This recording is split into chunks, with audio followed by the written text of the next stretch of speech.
चालू केलेली आहे। त्यामध्ये सर्व भाविक संत महंत याच्यामध्ये सहभागी होऊन खऱ्या अर्थाने हा भक्ती आनंद घेत असतात। दरवर्षी श्री क्षेत्र अंजनेरी म्हणजे त्र्यंबकेश्वरजवळ अंजनेरीहून आम्ही प्रस्थान करतो। क्रमाक्रमाने गंगापूर, त्याचप्रमाणे पंचवटी झाल्यानंतर आळगाव झाल्यानंतर सुकेना नंतर निफाड झाल्यानंतर आता आम्ही संध्याकाळी शिवऱ्याला जाणार आहोत मुक्कामी। शिवऱ्याचं देवस्थान वंदन केल्यानंतर नांदोद मंदलेश्वर करून पुढे मग दत्ताचं शिंगवे, पुढे चालून परत इसवळ झाल्यानंतर वाघडी आणि श्री क्षेत्र कनाशी।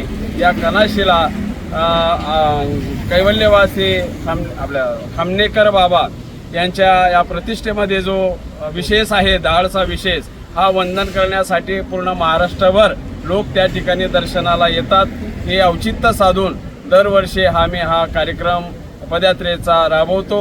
जनजागृती, व्यसनाच्या संदर्भामध्ये, व्यसनमुक्तीच्या बाबतीमध्ये, त्याचप्रमाणे जी काही विषमता आहे समाजामध्ये ती समता साधण्याचा प्रयत्न प्रवचन कीर्तनाच्या माध्यमातून करत असतो।